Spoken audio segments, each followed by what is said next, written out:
आदाब, मेरा नाम है मोनिस अनवर और आप देख रहे हैं मुंसिफ टीवी की खास पेशकश बेबाक मुंसिफ। तेलंगाना में कालेश्वरम प्रोजेक्ट का मुद्दा गरमाया हुआ है। अपोजिशन का इल्ज़ाम है कि भारत ने कई बड़े घोटाले देखे हैं, लेकिन देश में कालेश्वरम लिफ्ट सिंचाई परियोजना देश का सबसे बड़ा घोटाला है। इसको लेकर अपोजिशन ने संसद तक मार्च करने की बात कही है। वाईएस शर्मिला से लेकर हर बड़े नेता ने दावा किया है कि केसीआर के नेतृत्व वाली सरकार द्वारा 18 लाख एकड़ के लिए पानी उपलब्ध कराने का वादा किया गया था, लेकिन 1.5 लाख एकड़ तक भी पानी उपलब्ध नहीं कर सके। बता दें कि इस प्रोजेक्ट की लागत 38,500 करोड़ रुपए से बढ़ाकर 1,20,000 करोड़ जो है इसकी कीमत कर दी गई थी। सीएम केसीआर पर एक ठेकेदार और एक परिवार की जेब भरने का आरोप लगा है। बता दें कि कालेश्वरम लिफ्ट सिंचाई परियोजना तेलंगाना में गोदावरी नदी पर एक बहुउद्देशीय सिंचाई परियोजना है। ये परियोजना 13 जिलों में लगभग 18.5 लाख एकड़ भूमि की सिंचाई के उद्देश्य से बनाई गई थी। इसके अलावा इसका उद्देश्य हैदराबाद और सिकंदराबाद को पीने का पानी उपलब्ध कराना था। गोदावरी नदी पर बनी कालेश्वरम लिफ्ट परियोजना देश की सबसे बड़ी लिफ्ट सिंचाई परियोजनाओं में से एक है। इसके अलावा कई मुद्दों पर होगी चर्चा और इस चर्चा में शामिल होने के लिए बेबाक मुंसिफ के सेट पर मेरे साथ मौजूद हैं बीआरएस पार्टी के सीनियर लीडर शेख शरीफ साहब। आपका इस्तकबाल है शरीफ साहब। और कांग्रेस से हमारे साथ मौजूद हैं मोहम्मद शहाबुद्दीन साहब, आपका भी इस्तकबाल है।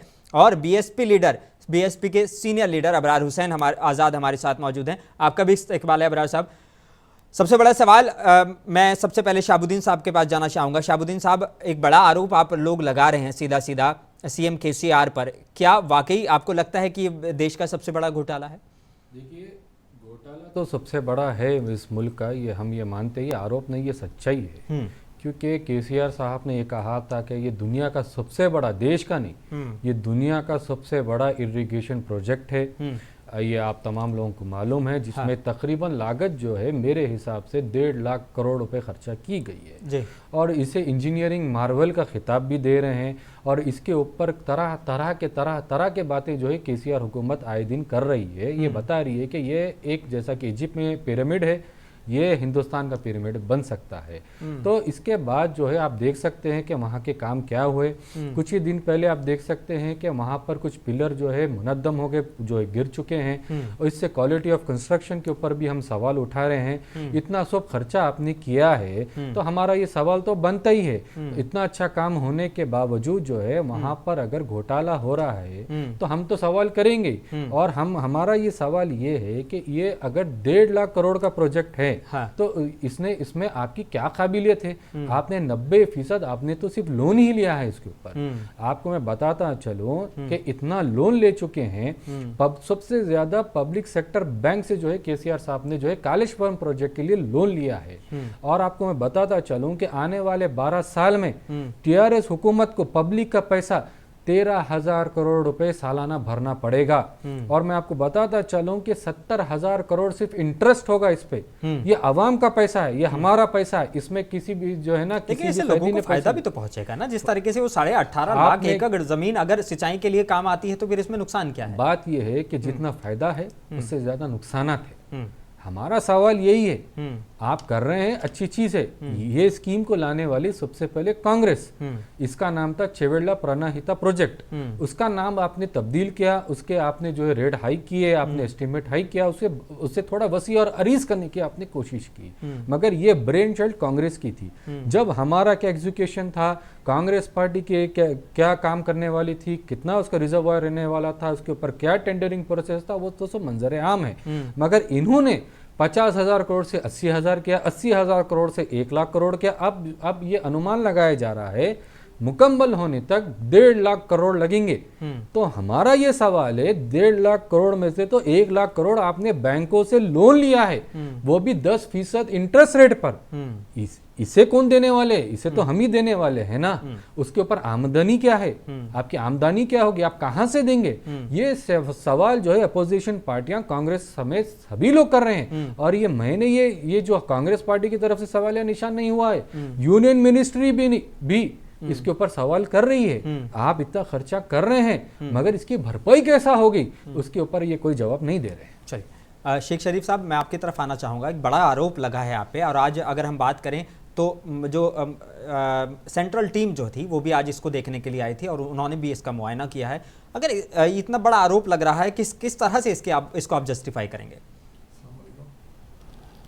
मैं तो ये बोल रहा हूँ कि अपोजिशन की एक चाल है। कांग्रेस के ज़माने में भी पंजागुट्टा फ्लाईओवर बना था, वो भी कोलैप्स हुआ, फिर उसमें कितना बड़ा घोटाला था, मैं ये पूछना चाहूँगा मेरे शाहबुद्दीन साहब से जी। मेरे काबिल दोस्त से इसका जवाब लेना चाहूँगा। फिर पंजागुट्टा फ्लाईओवर भी हुआ था, कोलैप्स हुआ, कई लोगों की जान गई, फिर उसमें भी घोटाला था क्या? और ये कहीं ना कहीं जो कालेश्वरम प्रोजेक्ट है जी।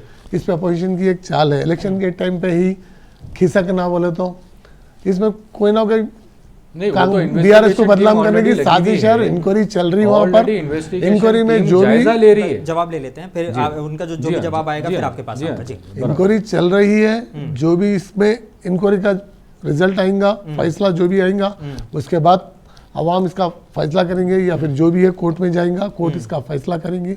और कालेश्वरम प्रोजेक्ट से अवाम को, फार्मर्स को फायदा हुआ है। कई हजार एकड़ खेती आज सैराब हो रही है, हरी भरी हो रही है।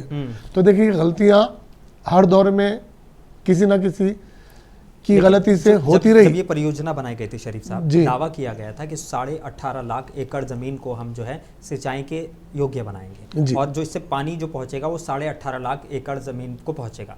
लेकिन आप ही के मंत्री का बयान बता रहा हूं, उन्होंने कहा कि हम लोग 1.5 लाख एकड़ को सिंचाई करने में कामयाब रहे हैं। 18.5 लाख करोड़ के 18.5 लाख एकड़ की आप बात करते हैं, लेकिन सिर्फ 1.5 लाख एकड़ आपके मंत्री खुद इसमें बयान देते हैं। तो यहाँ पे भी जो है आप पे शक होना लाजमी बनता है। दूसरा ये है कि इसकी जो असल कीमत थी वो सिर्फ जो है इसकी कीमत थी 38,500 करोड़ रुपए, जो शुरुआत में आपकी सरकार ने ही बताई थी। उसके बाद में इसे बढ़ाया गया, 80,000 करोड़ किया गया, फिर 1,20,000 करोड़ कर दिया गया। क्यों इतना पैसों की वाकई ज़रूरत पड़ रही है? देखिए, सबसे पहली बात तो कोई भी काम एक साथ में कंप्लीट पूरा नहीं होता, ठीक है, आहिस्ता आहिस्ता होता। अभी 1.5 लाख एकड़ जो है सैराब हो रही है, ऐसे स्टेप बाय स्टेप इंशाल्लाह ये इलेक्शन में इंशाल्लाह कामयाब होंगे तो आने वाले इलेक्शन तक 18 लाख एकड़ की जगह 15 कम से कम 15 लाख एकड़ पे तो पानी पहुंचेगा और खेत सैराब होंगे। और रही बात दूसरी 35,000 करोड़ का बात, 38,500 करोड़ से शुरुआत हुई थी इसकी। उसके बाद 80,000 करोड़ की इसकी बात हुई और फिर 1,20,000 करोड़ इस पे पहुंचा दिया। ठीक है साहब, 38,000 करोड़ में कितने लाख सैराब करते बल्कि बात कर रहे थे? यही जो स्टार्टिंग एस्टिमेट आया था 18.5 लाख एकड़ की ही बात। तो जब 18,500 एकड़ की बात हुई थी जी, तो वो टाइम पे जो है 18.5 एकड़ की बात हुई। मैं उस टाइम पे तो कांग्रेस में था, उसकी मेरे को डिटेल्स पता नहीं है। मैं इस बारे में कुछ भी बोलूंगा तो गलत होगा, इसीलिए आज जो हालात है, मैं उधर गया था कालेश्वरम प्रोजेक्ट की तरफ, तो ये हादसा होने से पहले किसान लोग तो बहुत खुश थे। कम आ रहा होगा, अभी जितने 1000 एकड़ बोले फुलफिल हम नहीं करें, ये बात मानते। आने वाले इलेक्शन तक इंशाल्लाह ये कामयाब हो गए तो ये 5 साल में पूरे 18 लाख एकड़ को सैराब बराबर करेंगे। कि ये घोटाला है, आप कहने जा रहे हैं कि वो आपका एक बेहतरीन काम है, एक बेहतरीन काम का नमूना है? जी सब बिल्कुल। आज वो अबरार हुसैन आज़ाद साहब, सवाल आपकी तरफ। अब बात अगर हम करें इस प्रोजेक्ट की, अभी जो है उसका जो है हिस्सा थोड़ा सा गिर जाता है, क्या वो हिस्सा गिरने के बाद ही आप लोगों को इसकी याद आई? इससे पहले कालेश्वरम प्रोजेक्ट को लेके जो है कोई वो नहीं हुआ? अब वाकई क्या वो तो सीधा कह रहे हैं कि अपोजिशन की चाल है, इलेक्शन का टाइम है, इस वजह से जो है आप लोग इसको मुद्दा बना रहे हैं। मैं सबसे पहले मुंसिफ टीवी के मैनेजमेंट से और नाजरीन को सलाम करता हूँ।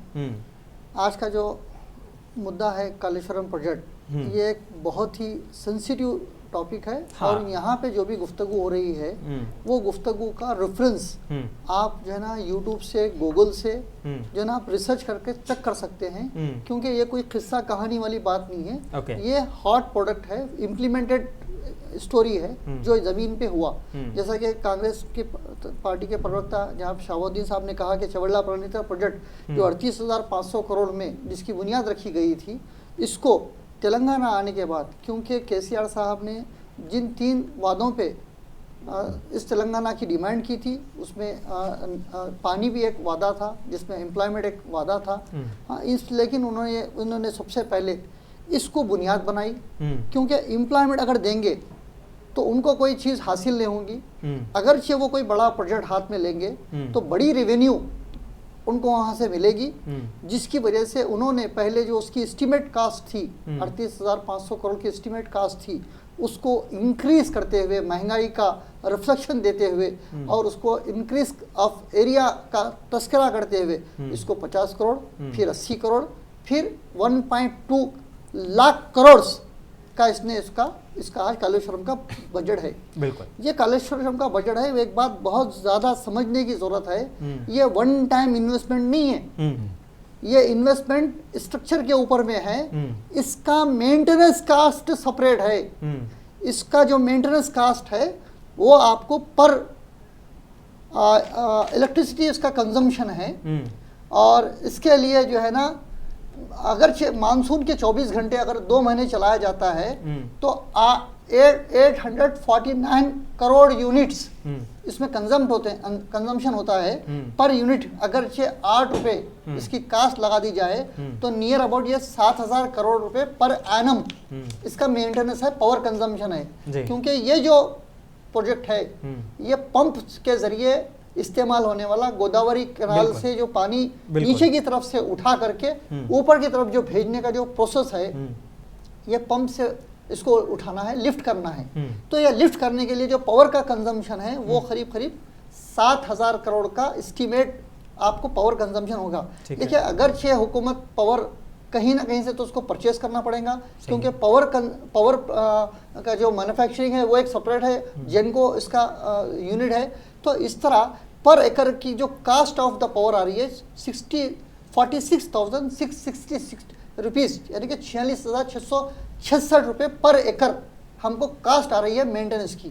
अब रही बात नहीं, लेकिन इसका सीधा फायदा कहीं ना कहीं नहीं, किसान ही तो उठाएंगे ना, उन लोगों के पास जहाँ पे। मेरे को आप 2 मिनट का मौका दीजिए, मैं अपनी पूरी बात रखूंगा, फिर आप मेरे से सवाल करिए। ठीक है। ये जो प्रोजेक्ट के लिए 80,000 करोड़ जो ना 6% इंटरेस्ट पे 30 साल के लिए इसको लिया गया है, जिसका पर एनम रेट जो है ना, टैक्स जो हमको इंटरेस्ट जो देना पड़ेगा 5,760 रुपए पर ईयर हमको देना पड़ेगा। देखिए, एक तरफ 5,760 रुपए, जाओ 5,760 लाख रुपए, ये 5,760 लाख करोड़ रुपए देना पड़ेगा पर 60 लाख करोड़, वही मैं कह रहा हूँ।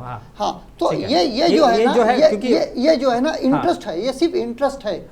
और ये जो 7,000 रुपीज़ है वो पर ईयर मेंटेनेंस है।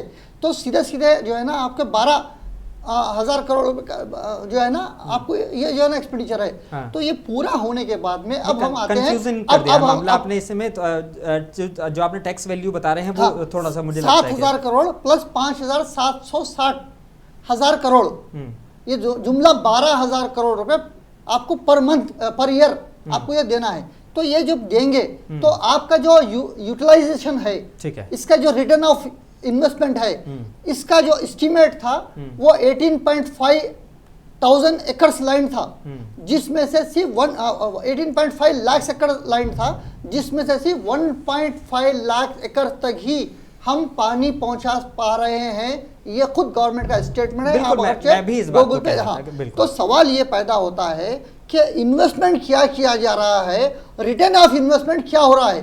तो यहीं पे इसका जो ना राज है। ये पूरा जो प्रोजेक्ट है ना, केसीआर साहब इस रियासत के 8वें निज़ाम, जैसा कि हिमायत सागर, उस्मान सागर, निज़ाम सागर जैसे सागर निज़ाम उस वक्त के दूरंदेशी से उन्होंने बनाया था, और उसका पानी ग्रेविटी से आता है। हिमायत सागर गंडीपेट का जो पानी है हैदराबाद को जो पहुंचता है बगैर किसी पंप हाउस के पहुंचता है। ये उनकी इंजीनियरिंग है, ये उनकी उस वक्त की काबिलियत है, जो ग्रेविटी से वो पानी आता है, वो जहाँ पे उसका कोई मेंटेनेंस नहीं है, उसका कहीं कोई खर्चा नहीं है। 1 रुपये का आप कभी 75 साल की हिस्ट्री उठा के देख लीजिए कि उस्मान सागर, हिमायत सागर के प्रोजेक्ट के लिए कोई हुकूमत ने कोई बजट इजरा किया है क्या, इशू किया है क्या? क्योंकि उसको उस नहज से बनाया गया था। इसको ये अपने आप एक इसकी क्रेडिट लेने के लिए, जिसा मौजूदा सेक्रेटरी को ख़त्म करके तोड़ करके एक शाहकार के मैंने बनाया, इस सिर्फ एक मैं के मकसद के तहत कालेश्वरम प्रोजेक्ट को जो है ना बड़ा आरोप लगा रहे हैं यहाँ पे। नहीं, हकीकत है ये, इसको एक्सपेंड किया गया है ये बताने के लिए कि ये दुनिया का सबसे प्रोजेक्ट है। अगर ये दुनिया का सबसे प्रोजेक्ट कामयाब प्रोजेक्ट है तो क्यों मीडिया को आप जो है ना पंप हाउस में दाखिला का मना करते हैं? क्यों पुलिस सिक्योरिटी में अभी हालिया बारिश में पूरा पानी पंप हाउस में चले गया? पंप हाउस पूरा कोलैप्स हो गए। जब पंप हाउस कोलैप्स हो गए, बंद हो गए, पूरे नाकारा हो गए, वहां पे पूरा बारिश के पानी के साथ मट्ठी आकर के पंप हाउस को पूरा तबाह कर दिया, तो उसका नुकसान आवाम का नुकसान है। ये किसी की जाती प्रॉपर्टी नहीं है, ये किसी का फार्म हाउस नहीं है, जो है ना आवाम जाना चाहिए। मीडिया भी जो है ना डेमोक्रेसी का वन ऑफ द पिलर है, मीडिया को जाने से रोका जाता है। अपोजिशन को जाने की कोशिश करने पे आकुन मुरली एक IAS है, जो रिटायर IAS है, जब वो जहाँ जाने की कोशिश करते हैं तो उनको जो है ना गिरफ्तार कर लिया जाता है। तो कहीं ना कहीं हुकूमत अपनी नाकामियों को छुपाने के लिए मीडिया को और अपोजिशन को रोकती है। वो तो आकुन मुरली अपोजिशन भी नहीं है, वो एक IAS है, वो एक जो है ना नॉन करप्ट IAS है। उन्होंने उसका जायजा लेने के लिए जो वहाँ उसका मुकाम पे जाने का जायजा लिए, तो आप उनको लेकर आके लॉकअप में बंद कर दिए। तो ये तेलंगाना की तारीख का पहला फ्लॉप शो है, जिसका रास्त बोझ तेलंगाना की मासूम अवाम पे पड़ेगा। आंध्राइज्ड तेलंगाना में, अलहदा तेलंगाना में उतना नुकसान नहीं पहुंचा है जितना सिर्फ कालेश्वरम आने वाली नस्लों तक के नुकसान पहुंचाएंगी। ये शाहबुद्दीन साहब, खबरें आ रही हैं कि कामारेड्डी में किसान जो है वो अब CM के खिलाफ मुकाबला करेंगे, और आज इसको लेकर एक मीटिंग हुई, वहाँ पर बहुत सारे किसान वहाँ पर जुटे और उन्होंने इस इजलास में कह दिया कि हम जो है मुकाबले के लिए तैयार हैं। तो कहीं ना कहीं किसानों में भी एक थोड़ी सी नाराज़गी इस मामले को देखी जा रही है। जी देखिए, कुछ दिन कबल KCR साहब का एक नया नारा शुरू हुआ था BRS पार्टी बनाने के बाद, जय जवान जय किसान। ठीक है, वो बड़ा नाज करते हैं। और कालेश्वरम प्रोजेक्ट से भी अगर फ़ायदा होना ही है किसी को, तो किसानों को होना है। तो मेरा ये सवाल आप तमाम लोगों से है, TRS पार्टी से, क्यों किसान आज बगावत कर रहे हैं KCR के खिलाफ? जब आपको सब कुछ अगर TRS पार्टी दे रही है, चंद्रशेखर राव साहब दे रहे हैं, आपको सब आपके जो है मसलों को हल कर रहे हैं, किसानों को भूमि के हिसाब से, एकड़ के हिसाब से पैसे भी दिया जा रहा है, सिंचाई के लिए ज़मीन, पानी, इलेक्ट्रिसिटी 24 घंटे सब दे रहे हैं, उसके बावजूद क्यों आज तेलंगाना का किसान एहतजाज कर रहा है, इनके खिलाफ बगावत कर रहा है? क्योंकि बात यही है कि KCR के जो खोखले वादे हैं, वो वादे जो है प्रगति भवन से किए जाते हैं, मगर जो है मौजूदा हालात में जो है जमीन पर नहीं पहुंचते। इसके ऊपर ये सवालिया निशान तमाम अपोजिशन पार्टी बना रही है, इल्जाम लगा रहे हैं। कांग्रेस पार्टी ने हमेशा से, कांग्रेस पार्टी की ये काबिलियत रही है। आपको याद होगा मनमोहन सिंह का 15 पॉइंट मिनिमम प्रोग्राम किस तरीके से आवाम की जेब तक पहुंचा था पूरे हिंदुस्तान में। मैं आपको ये बताना चाह रहा हूँ, ये काबिलियत, स्कीम अनाउंस करना, स्कीम को एग्जीक्यूट करना, आगे आवाम की जेब तक पहुंचाना, ये काबिलियत सिर्फ कांग्रेस पार्टी में है। KCR की काबिलियत ये है कि अवाम की जेब से पैसा निकाल कर अपने जेब भरना। ये KCR साहब की कारकर्दगी रही है इतने सालों में। चलिए शरीफ साहब बड़े आरोप लग रहे हैं, क्योंकि आपकी अगर हम बात करें तो कई सारी स्कीमों में और कई सारे BRS नेताओं ने दावा किया साफ तौर पर कि हम जो हैं वो किसानों के बहुत ज़्यादा हितैषी हैं, हम किसानों के लिए बहुत सारा काम करते हैं। और उसके लिए एग्जाम्पल भी आपकी तरफ से दिया जाता है कि जी चावल की खेती आप देखिए, हमने तेलंगाना को नंबर 1 बना दिया। क्या वाकई अब ये इस मामले को कैसे जस्टिफाई करेंगे, क्योंकि किसान खुद जो है कामारेड्डी में एहतजाज करें CM के खिलाफ, और अब वो कह रहे हैं कि हम लोग जो है चुनाव में लड़ेंगे CM के खिलाफ। जो एहतजाज कर रहे हैं वो कांग्रेसी किसान है। अच्छा। कांग्रेसी पार्टी जब किसान को भी आप बांट देंगे। कांग्रेसी बिल्कुल साफ बड़ा इल्जाम लगा रहे हैं किसानों के ऊपर। किसानों में बड़ा इल्जाम लग रहा है। मैं वही देखिए, हर पार्टी में किसान है, हर अब पार्टी कोई में जवान अगर एहतजाज करेगा तो कांग्रेस का जवान हो जाएगा। वादे करते हाँ। लेकिन ये निभाते कभी भी नहीं। लेकिन 70 साल से देखते हुए आ रहे हैं हम लोग। BRS का बोल रहे हैं। आज BRS पार्टी जो बोलती है वो निभाती है। अच्छा। लोन माफ करते बोले इमीडिएट माफ करें। 12% जैसे ही 6,000 रुपए रैतु बंधु आ रहा है, जैसे ही टाइम आता फटाफट उनके अकाउंटों में मैसेज मिल के आ जाता है। मैं बताता हूँ निकाल के, मैं भी एक किसान की औलाद हूँ, मैं भी एक किसान हूँ। बता तो मैं आज गालिबन जो है ना, मैं कांग्रेस के पीरियड से ले रहा हूँ, और जितने भी सारे किसान है फोन लगाइए, होना है तो पूछिए आ रहा है या नहीं आ रहा। हमारी पार्टी ये पार्टीबाजी नहीं करती, हमारी पार्टी सारी किसानों को एक तेलंगाना का शहरी मानती, वहाँ पर पार्टीबाजी नहीं चलती। एक हमारे स्टेट का, हमारे राज्य का किसान है बोल के हर किसान के अकाउंट में डालते।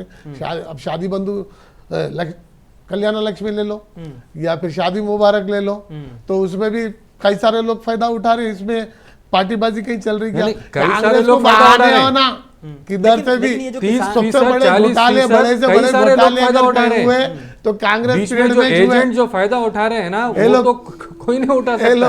ये लोग खाली वादा करना, लीडरों के जेबा भरना कांग्रेस का जमाने से चलता हुआ आई बात। ये ठगना कांग्रेस का काम है, बीआरएस का नहीं है। बीआरएस जो बोलती है वो करती। अब क्या 100% किसान है तो 100% किसान कुछ थोड़ी धरने पे बैठे हैं वहां पर। 80-90% किसान तो खुश है, बोल रहे भाई ऐसा सीएम हमको नहीं मिला, आपको उम्मीद हम तो है कि पीएम बनाते बढ़ रहे। मतलब आपको उम्मीद है कि किसान इतना खुश है आपसे कि वो इस बार इलेक्शन में अल्हम्दुलिल्लाह बिल्कुल करंट उनको मिल रहा है, उनको जो है पानी मिल रहा है और उनका सिंचाई का पानी मिल रहा है, रैतु बंधु मिल रहा है उनको। अभी 1 लाख रुपया उनका जो लोन था क्रॉप लोन वो भी माफ करे, और क्या, और शादी मुबारक कल्याण लक्ष्मी वो भी मिल रहा है लोगों को। तो खुश नहीं है क्या बताइए? कांग्रेस वालों की बात है, वो किसान अभी कुछ कांग्रेस की पार्टी के सवाल लूंगा, लेकिन मैं एक बार फिर से रुक करूंगा शाहबुद्दीन साहब का। शाहबुद्दीन साहब, कालेश्वरम प्रोजेक्ट को लेकर हमारी बात चल रही थी, चर्चा चल रही थी, लेकिन क्योंकि तेलंगाना का मुद्दा है तो तेलंगाना के और मसलों पर भी बात करनी जरूरी हो जाती है।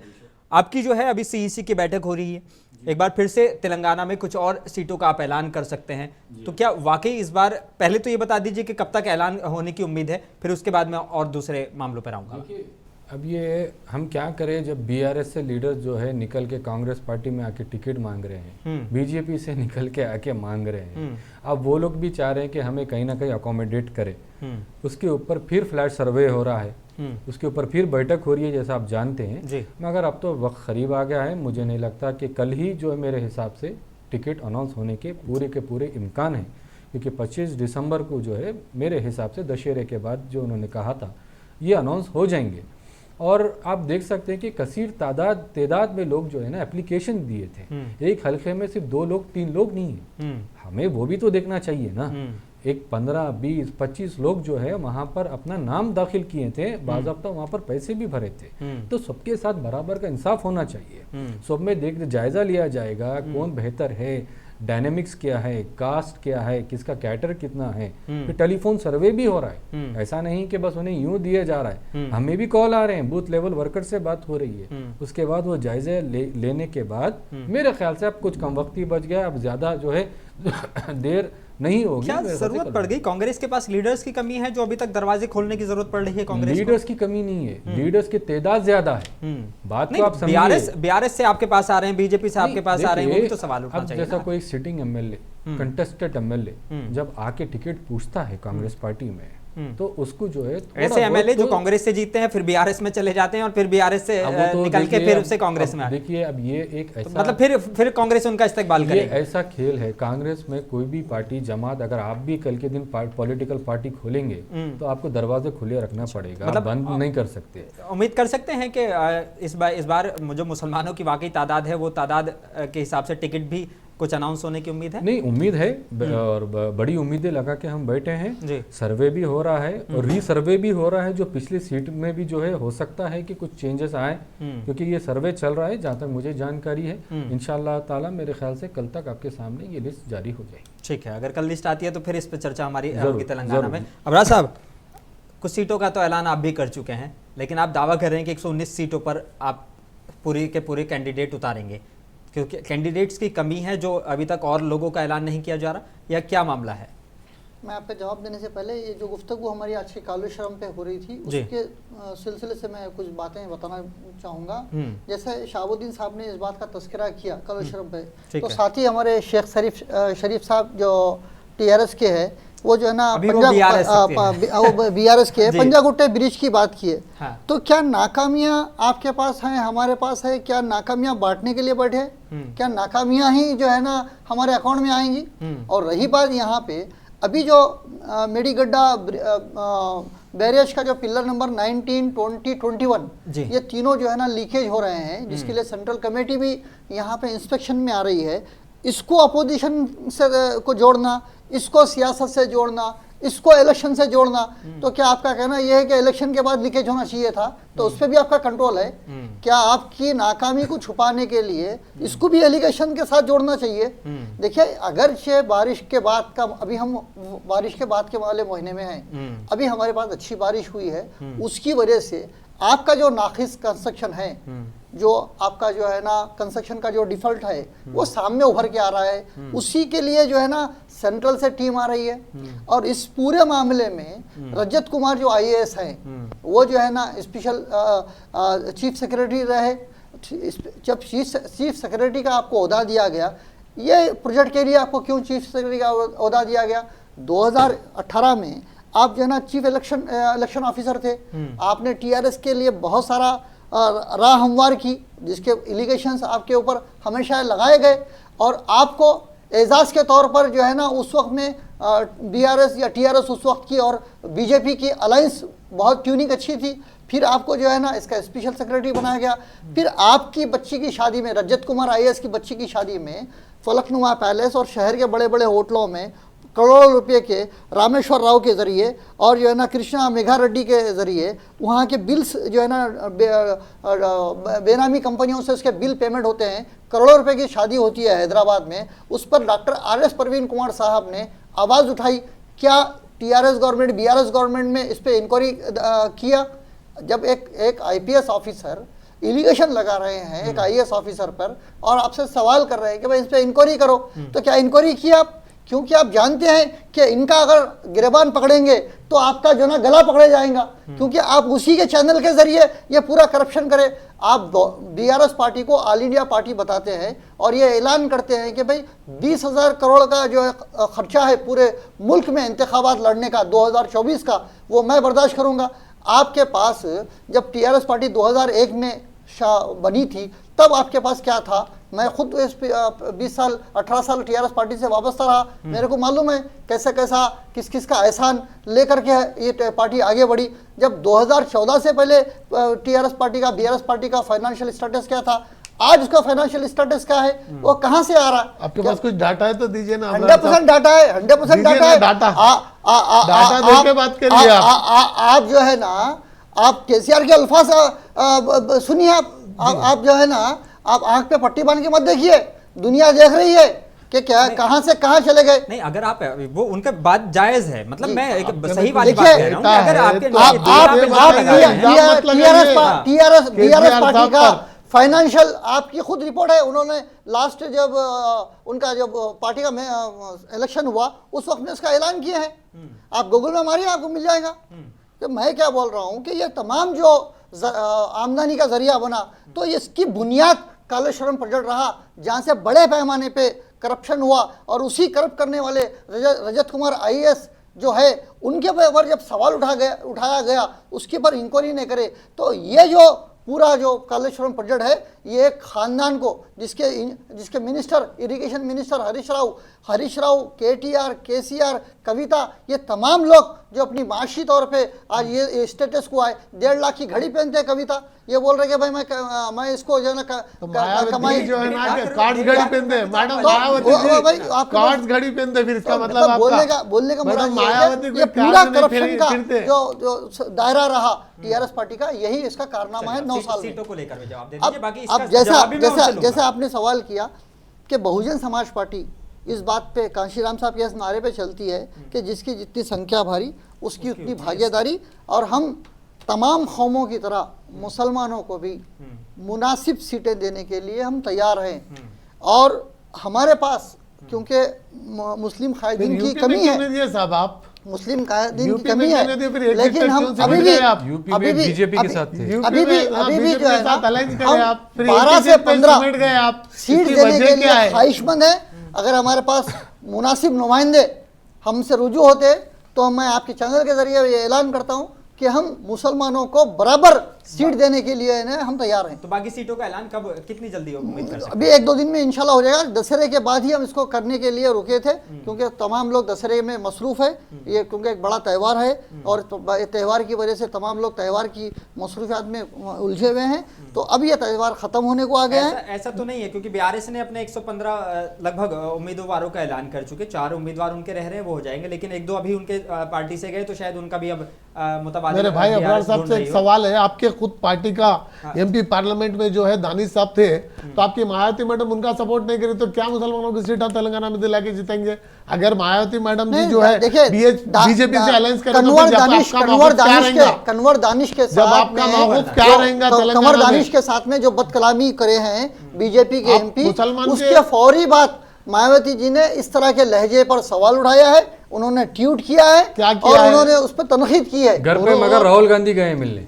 हाँ, ये हाँ, घर पे मगर राहुल अब गांधी देखिए, गए। अब वो किसको क्या जल्दबाजी थी, किसको कहाँ जाना था, किसके रास्ते में घर पड़ता है, वो अलग बात है, क्योंकि सबका जो ना जनपद का रास्ता और आपका घर का रास्ता वही है, जाते जाते खटका मार के चले गए। मैं खुद भी दानिश साहब के मकान पे गया, आपसे मुलाकात किया और आपके साथ में मेरी हमदर्दियां शामिल है।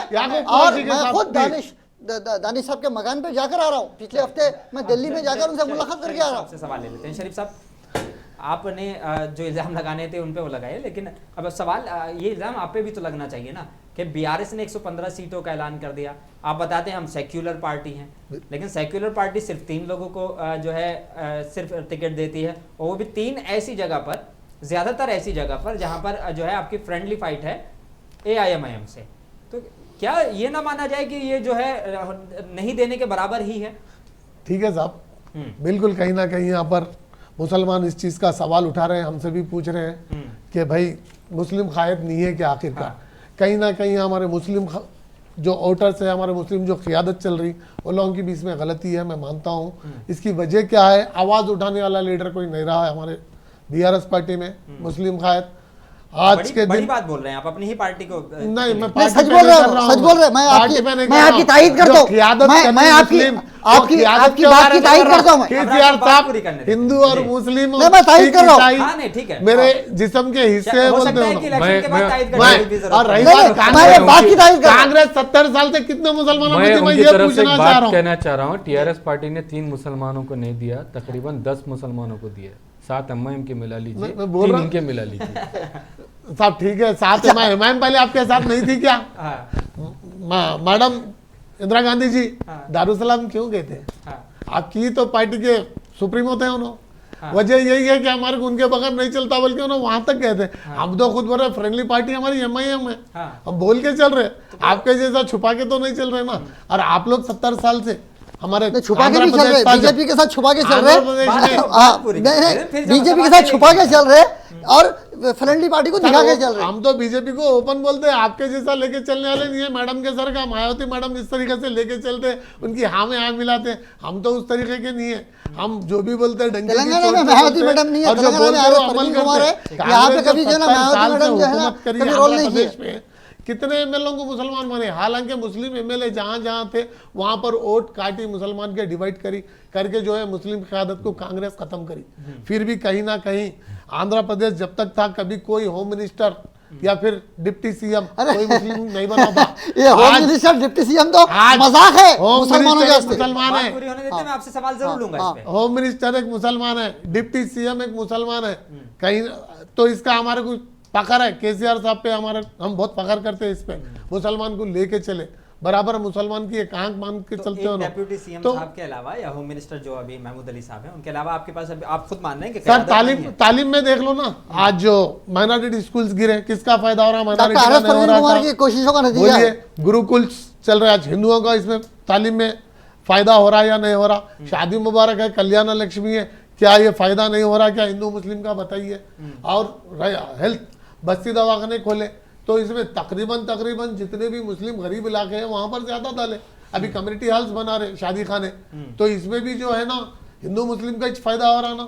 आने वाले दिन वही हिंदू मुस्लिम लेकिन वही अब खाली। सवाल ये है कि आप सेक्युलर पार्टी कहलाते हैं अपने आप को। 14.5% लगभग तेलंगाना में मुसलमानों की आबादी है, आपको 14.5% के वोट भी चाहिए। चलिए, हैदराबाद शहर की 7 सीटों पे अगर देख लिया जाए तो AIMIM आपका सपोर्ट कर रही है, लेकिन बाहर के भी तो उनका आपको चाहिए होंगे ना वोट। उन लोगों की क़यादत में वाकई आप सवालिया निशान उठा रहे हैं। देखिए साहब, बिल्कुल कोई आगे आए, आके पूछे टिकट तो हम बराबर देते। हमारे कायद को तो आगे नहीं आ रहे, कैंडिडेट्स को तो आगे नहीं आ रहे, तो उसको क्या कर सकते हैं बताइए? हम लोग भी, KCR साहब भी क्या कर सकते? कौन आके टिकट होना बोल के वहां पर डाल रहे या डिमांड कर रहे? KCR साहब से मिलना का ये तो बताइए। वक्त का होम मिनिस्टर जाके KCR साहब से नहीं मिल सकता है, राउंड मार के प्रगति भवन का राउंड मार के बाहर निकल जाता है, और आप जो है ना मिलने की बात कर रहे हैं। जरूरतें पूरी हो रही, आप कभी मिले जिंदगी में? KCR साहब से खुश है आवाम, बस वही चाह रही कि KCR साहब रहे तो बस है। कांग्रेस के जैसा ठगने वाली पार्टी ये TRS का कैसा है? KCR साहब से डिस्टेंस रिलेशनशिप कहते हैं, और वो कांग्रेस में आज तक कैंडिडेट नहीं है। उनकी घर की लड़ाई इतनी हो अच्छा। गई, वो मुसलमानों के बारे में सोचना तो वो तो कह रहे हैं कि आपकी पार्टी के लिए सारे लीडर हमारे पास आ रहे हैं, हमने तो दरवाजे खोल रखे हैं उन लोगों के लिए। इलेक्शन है, उनके कांग्रेस के भी तो हमारे पास आए हुए हैं ना, उनको डर यही है अगर हम टिकट डिक्लेयर कर देंगे तो आधे से ज्यादा कांग्रेस खाली होके बीआरएस में आ जाती है, उनके डर होके ये लोग लिस्ट डिक्लेयर नहीं कर। ठीक है शहाबुद्दीन साहब, एक तो पहले सवाल, अबरार हुसैन आज़ाद साहब ने भी वही बात कही कि भाई हम मानते हैं इस बात को कि अभी मुस्लिम क़यादत जो है वो बीएसपी के साथ बहुत ज़्यादा नहीं है, और अगर वो लोग आते हैं हमारे पास और टिकट मांगते हैं तो बेशक हमारी पार्टी उनको टिकट देगी। अबरार हुसैन आज़ाद साहब का बयान, यही सेम बयान हमारे शरीफ साहब दे रहे हैं, और शरीफ साहब भी कह रहे हैं कि भाई वो लोग मांग नहीं रहे हैं टिकट। तो क्या आपके साथ भी ऐसा ही मामला है कि कांग्रेस में मुसलमान टिकट नहीं मांग रहे हैं? मैं एक इंडिविजुअल की हैसियत से मैं कहना चाहता हूँ जी, मसला क्या है तमाम सियासी पार्टियों में, हम मुसलमानों का मसला क्या है, हम एक आपस में इत्तेहाद नहीं है, एक ग्रुप बनाकर, एक तंजीम बनाकर, एक फोरम बनाकर तंजीम को कांग्रेस हम जाकर जो है टिकट पूछते नहीं है। ये तमाम पार्टियों, कांग्रेस में भी यही प्रॉब्लम है। मैं इंडिविजुअल बेसिस पे कह रहा हूँ, मतलब आप भी उस बात को मानते मैं हैं? मानता हूँ टीआरएस में भी यही प्रॉब्लम है। हमारे पास है क्या कि हम किसी ना किसी के फॉलोअर बन जाते हैं। मैं आपको एक बताता हूँ, एक किस्सा बताता हूँ। एक बड़ा जो है डिस्ट्रिक्ट है यहाँ पर, वहाँ पर एक लीडर है जो डिवीज़न के प्रेसिडेंट के पोस्ट मांग रहे थे हमारी कांग्रेस में, उन्हें नहीं दिया गया। तो हमने एक तंजीम बनाकर, हमने फोरम बना के दबाव डाला, वो अब पूरे ज़िले के नायब सदर बने। देखिए एक यूनिटी, एक स्ट्रेंथ है। आप मिलके, अब जैसा कांग्रेस पार्टी में तमाम बीसी लीडर्स मिलकर जाकर रिप्रेजेंटेशन दिए टीपीसीसी को, फिर एआईसीसी को। आज देखिए बीसी लीडर को टिकट मिल रहे हैं। हम लोग कौन सी पार्टी में जाके कर रहे हैं? हम आपस में एक दूसरे की टांग खींचने में मसरूफ है। हमें एक हो गया क्या है, हमें एक अन्ना सिंड्रोम हो चुका है। मैं ये मजाक में कहता हूँ, जहां पर भी अन्ना दिखते हम वहां पर जो है सर झुका देते। ठीक है, हमारे लीडर्स है, मगर हमारा ख्याल हमें खुद रखना चाहिए, हमारी बात हमें खुद करना चाहिए। हमें कोई देखने वाला नहीं, हमें कोई पूछने वाला है। अगर हम मुत्तहिद होंगे, अगर इत्तेहाद रहेगा, हम काम करेंगे। कांग्रेस में था साहब, आवाज रखा, आवाज को दबा दी गई। देखिए साहब, में आवाज नहीं, मैं झूठ नहीं, बीआरएस में सुनी जा रही है। बीआरएस में जब ये आवाज सुनने के लिए कोई है ही नहीं, तैयारी नहीं है कांग्रेस मोनिस भाई, में। मुसलमान की आवाज बोलते कानों में, आप आवाज कहाँ सुनाते हैं वो भी तो मायने रखता है। मुसलमान कैंडिडेट को ठहरा करके बीजेपी को वोट दबाते हैं। मुझे भी, अब मेरी भी दाढ़ी जो है सफेद हो रही है हल्का हल्का, कांग्रेस पार्टी में, कांग्रेस के कांग्रेस बीजेपी को वोट दलाते। मुस्लिम अगर अकेला तो मुस्लिम को बर्दाश्त कांग्रेस पार्टी कभी भी नहीं करती। जबान पे मुस्लिम रहता मगर दिल में बराबर मुस्लिम के लिए कोई मोहब्बत कांग्रेस की नहीं है। मुसलमान के वोट तोड़े, मुसलमान कैंडिडेट को तोड़े, मुसलमान का दिमाग कमजोर कोई अगर करी तो कांग्रेस करी, क़यादत कमजोर करी तो कांग्रेस करी। बड़ा आरोप लगा रहे हैं आपके ऊपर साहब। टीआरएस का काम ही आरोप लगाना है। मेरा ये सवाल उनसे है कि अगर आपको मुसलमानों से इतनी मोहब्बत है, जो आपने वादा किया था 2014 के इंतखाबात में 12% रिजर्वेशन देने की, हाँ। मैं ये पूछना चाहता हूँ आखिर कब आएगा? उसके ऊपर आपने सुधीर कमीशन की रिपोर्ट भी जो है बनवाई, रिटायर्ड जजेस ने मिलकर एक बहुत ही बेहतरीन तरीके से 850 पेजेस की शायद मेरे ख्याल से रिपोर्ट है। उसके ऊपर जो है तफसील से बयान किया गया कि मुसलमानों की क्या तकलीफें हैं। उनमें से अगर 4% भी अगर टीआरएस पार्टी ने अमल किया है, 4% भी, मैं आज आपके सामने अब जो कहेंगे वो करने के लिए तैयार हूँ। मुसलमानों को सबसे ज्यादा ठगने का काम केसीआर हुकूमत ने किया है। और हमारी ये मोदी से जो इनका जो कंपटीशन है, सबसे ज्यादा कम्युनल कौन, या ये एक मंदिर जाएंगे, ये 2 मंदिर जाएंगे, वो 4 मंदिर जाएंगे, ये 6 मंदिर जाएंगे। ये लोग एक मस्जिद गिरा दिए, इन्हों आके 2-3 मस्जिद गिरा दिए। देखिए बात क्या है, टीआरएस पार्टी तो ये बात ही नहीं कर सकती है मुसलमानों की तारीफ में। गिराई कौन? मेरा ये सवाल है, बनाने के लिए गिरा किससे? केसीआर साहब ने असेंबली में कहा कि ये गलती से हुआ है। आपने कहा कि मंसूबे तन बनाए। आज आपके प्रोग्राम में आप कह रहे हैं कि नए बनाने के लिए बनाए, मगर केसीआर साहब ने असेंबली में ऑन रिकॉर्ड कहा है कि ये गलती से गिरा है। तो हमारा ये सवाल है, गलती किसी ना किसी से हुई होगी। मेरा ये सवाल है, केसीआर साहब तो बुलडोजर नहीं चला रहे थे। क्या बोले थे? मेरा सवाल है, किसने बनाया? जहां मस्जिद टूटी वहीं बाबरी मस्जिद बनेगी बोले थे।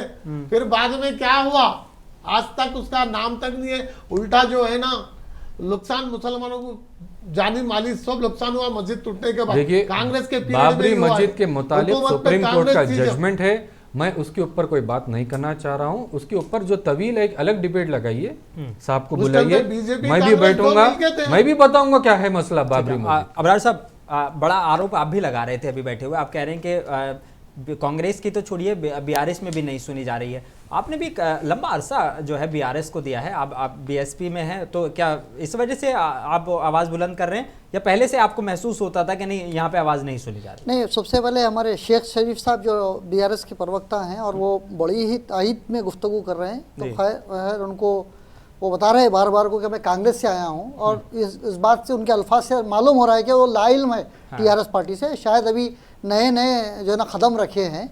सबसे पहले मैं बता उनके अल्फाज उनके अल्फाज ये है कि कांग्रेस में नहीं सुनी जाती थी, बीआरएस में सुनी जाती है बोल रहे। तो मेरे को ये नहीं मालूम कहाँ सुनी जाती, क्योंकि मैं वहां पे 18 साल गुजार चुका हूँ। गुजारने के बाद बोल रहा हूँ कि मैं तो कहीं नहीं देखा। 2014 के बाद से केसीआर साहब से मिलना गालिबन नामुमकिन है, गालिबन नामुमकिन है। इस वक्त की इस रियासत का होम मिनिस्टर, जिसको आप बोल रहे हैं कि डिप्टी सीएम दिए, होम मिनिस्टर दिए, ऐसे ओहदे दिए, अल्लाह हिफाजत करे ऐसे ओहदों से कि कौम के लिए कोई किसी एक रेवेन्यू मिनिस्टर थे आप, जब भी कोई काम आता था रेवेन्यू का तो ये बोलते थे कि नहीं ये फाइल मेरे को साहब कन भेजना पड़ता, साहब से परमिशन लेना पड़ता था। रेवेन्यू से हट के कोई और डिपार्टमेंट का काम बोले तो बोलते थे नहीं नहीं ये मेरा डिपार्टमेंट नहीं है, मैं रेवेन्यू का हूँ। आप जबकि डिप्टी सीएम है, मैं साथ में रह के बात कर रहा हूँ, मैं साथ में रह के ये अगर जब मैं कसम खाने की गुंजाइश है इस पे मैं बात कर रहा हूँ, भाई ये मेरा मसला नहीं है, ये मैं काम नहीं करता। तो लिहाजा ऐसी नाकारी से ये बताना कि हमने मुसलमान को होम मिनिस्टर दिया या मुसलमान को डिप्टी सीएम दिया, ये सिर्फ और सिर्फ धोखा है, मुसलमानों को धोखा है। शरीफ साहब इसका जवाब दे दीजिए क्योंकि वक्त की कमी है, तो बस बहुत शॉर्ट में हम अब बात करेंगे। देखिए साहब 12% रिजर्वेशन देते बल्कि केसीआर साहब जबान दिए, इंशाल्लाह बराबर देंगे। हम ये डर रहे हैं हम अगर यहाँ से दे दिए मरकजी हुकूमत इसको कुछ ना कुछ करके रोकती, बल्कि हम डर के यही हिसाब। अरे मरकजी हुकूमत को छोड़ दीजिए, आप एसटी रिजर्वेशन के साथ साथ जो माइनॉरिटी रिजर्वेशन की फाइल भेजे थे, एसटी रिजर्वेशन के ऊपर आप जियो इशू के, माइनॉरिटी रिजर्वेशन पे जियो क्यों इशू नहीं करे? आपको 12% तहफुजात, 12% जो ना रिजर्वेशन स्टेट के अंदर देने से कौन रोका? क्या आपको सेंट्रल आके रोक रही? आपके यहाँ डबल बेडरूम में 12%, माइनॉरिटी लोन में 12%, बजट में 12% देने पे कोई रोक रहे? बीआरएस पार्टी को आपको पूरा अख्तियार है 100%। ये मैं पार्लियामेंट की बात नहीं कर रहा हूँ, स्टेट गवर्नमेंट में आप ये इशू कर सकते थे, 12% तहफुजात एम्प्लॉयमेंट में दे सकते थे, यही सवाल ये सिर्फ और सिर्फ धोखा है, कानों को और आंखों को धोखा देने वाला काम किया जा रहा है। मैं अबरार साहब से ये पूछना चाह रहा हूँ, जिस उस टाइम पे तो आप टीआरएस में ही थे ना, फिर कितने बार आप आवाज उठाए, कितने बार आप डिबेट करे? आवाज कहाँ उठाना, मैं सवाल कर रहा हूँ। आप प्रगति भवन में नहीं जा सकते, आप प्रगति भवन में नहीं जा सकते। जब से 2014 से तेलंगाना भवन में कभी एक प्रोग्राम के लिए आते थे और सेक्रेटरी अदारे में कभी एक मर्तबा मुसलमानों को साल में एक बार मौका मिलता था। वो अजमेर की चादर जब वो घट्टी भेजने के लिए केसीआर साहब प्रगति भवन में बुलाते थे, तब एक मर्तबा मुसलमानों को साल में एक मर्तबा मौका मिलता था। और 2016 में जब 31 डिस्ट्रिक्ट बनाया गया तब एक मर्तबा मौका मिला। उसके बजाय 9 साल में कभी मुसलमानों को टीआरएस पार्टी में केसीआर साहब ने मुलाकात नहीं की, बातचीत नहीं की। ठीक है, इल्जाम बहुत बड़ा है क्योंकि बाकी अगर आप एक सेक्युलर पार्टी है, मैंने तो टिकट देने की बात कही थी, उन्होंने तो ये भी इल्जाम लगा दिया कि वो किसी से मिलना ही नहीं चाहते, 2014 के बाद उनसे मिलना नामुमकिन है। बस शॉर्ट में आप अपनी बात कर दीजिए, फिर मैं इसको कंक्लूड। मेरा सवाल है क्या आप कभी मिले हैं क्या? मैं मिला हूँ 10 बार, 100 बार मैं मिला हूँ, मेरे 100 फोटोज है 20 साल में। लेकिन 2014 के बाद मुल्ला आगे बात नहीं पहुंचाई ना, तो फिर फायदा क्या हुआ? नहीं देखिए 2014 से पहले केसीआर साहब एक अलग थे। 2014 से पहले केसीआर साहब एक मुस्लिम दोस्त थे, लेकिन 2014 के बाद जब पावर आ गया वो बिल्कुल बेताल्लुक हो गए। जवाब ले लेते हैं क्योंकि वक्त की कमी है थोड़ी सी। शरीफ साहब अपनी बात पूरी। मैं मिलने से ज्यादा आवाम की खिदमत करना पसंद करता हूँ। मेरी आवाज यहाँ बैठा आवाम की खिदमत करते हुए आप बात पहुंचाएंगे। अभी आप बात बदल रहे हैं, आप अपनी बात नहीं रख सक रहे शरीफ साहब, आप अपनी बात नहीं रख सक रहे। आप बोलने तो आप ये बोलेंगे बात आवाज रखने की बात की, फिर आप सवाल कर रहे हो तो बोले आवाम की खिदमत, इसका मतलब बात कर रखना मिलना पसंद कर रहे थे, मगर आवाम की जो तकलीफ है क्या केटीआर की बात सुनते हैं? क्या केटीआर आपकी बात सुनते हैं? कभी केटीआर को मुस्लिम जवाब लेने दीजिए। तो उनके तो आपने सवालों की इतनी सारी बौछार कर दी है कि वो सवाल का जवाब ही नहीं दे पाएंगे। बात करने की बात है तो बोले मैं आवाम की खिदमत करता हूं। आवाम की खिदमत का उनको अपनी बात रखने का हक है। वो कि आप अपने सुप्रीम के सामने बात रख सकते हैं। मैं दिन में 10 बार कह रहा हूं कि मैसेज करता हूं, बात करता हूं, अपनी बात रखता हूं, अपने सुप्रीम को मैं अपनी बात रखता हूं। वक्त की कमी है, थोड़ा सा अपनी बात, उनकी बात पूरी करने के बाद फिर इस पे चर्चा भी रहेगी। बार बार हम मुंसिफ में इस डिबेट में मिलते रहेंगे और बहुत मौके मिलेंगे आपको। शरीफ साहब को बस अपनी बात पूरी करने देते हैं, फिर उस पर वो करें। मेरे काबिल दोस्त अबरार साहब जो इल्जाम लगा रहे हैं जी, तो यानी अबरार साहब खाली मिलने के शौकीन थे। मिलने के शौकीन है, बात रखने के लिए मिलना जरूरी है। बात रखने के लिए मिलना जरूरी है। आप बोले बात रखने की बात की है, कांग्रेस पार्टी में बोले बात रखने नहीं दिया जाता बोले, तो मैं बोला टीआरएस पार्टी में आप बात रखिए। वक्त की कमी है। सवाल आज को अबरार साहब वक्त की कमी है, थोड़ी सी जल्दी से ये वाली बात भी मत कहिए आप, कुछ और जो अपनी बात। आज के डेट में, आज की तारीख में बहुत सारे जरिए जो उनकी कान तक आवाज पहुंचा सकते हैं। अगर कोई हमको नहीं मिल रहा तो मीडिया के जरिए पहुंचा सकते हैं। वही काम कर रहा हूं मैं, वही काम कर रहा हूं मुसलमानों के लिए, वही काम। मतलब आपको उम्मीद है कि अभी नहीं लगाना था। हम लोग आवाम की खिदमत करना चाहते हैं। आवाम की जो भी तकलीफ है हम आला हाँ या ना में जवाब दे दीजिए। हाँ या ना में जवाब दे दीजिए। आपको उम्मीद है कि अगर जो है मतलब आपकी सरकार दोबारा बनती है तो कहीं ना कहीं एक अच्छी तादाद में अलग तरह से जो है मुसलमानों को कुछ ना कुछ दिया जाएगा। 12% रिजर्वेशन बराबर दिया जाएगा। सिर्फ वक्त का इंतजार है। ठीक है, जिस दिन वो वक्त आएगा बराबर 12% बहुत शुक्रिया शहाबुद्दीन साहब, आपको भी बहुत शुक्रिया। वक्त की कमी है, मैं सवाल और नहीं ले पाऊंगा। आप सब लोगों का बहुत शुक्रिया मुंसिफ टीवी में जुड़ने के लिए। तो कालेश्वरम प्रोजेक्ट को लेकर जो सवालों का सिलसिला था वो हमारा अभी आगे भी जारी रहेगा, क्योंकि और कई मामले हैं और अभी तेलंगाना इलेक्शन में भी वक्त बाकी है। तो तेलंगाना को लेकर और कई मुद्दों पर चर्चा मुंसिफ टीवी पर होती रहेगी। जो गेस्ट आए थे उन्होंने बेबाकी से हमारे सवालों का जवाब दिया। अब अपने मेजबान मोनिस अनवर को दीजिए इजाजत। आप बने रहिए मुंसिफ टीवी के साथ।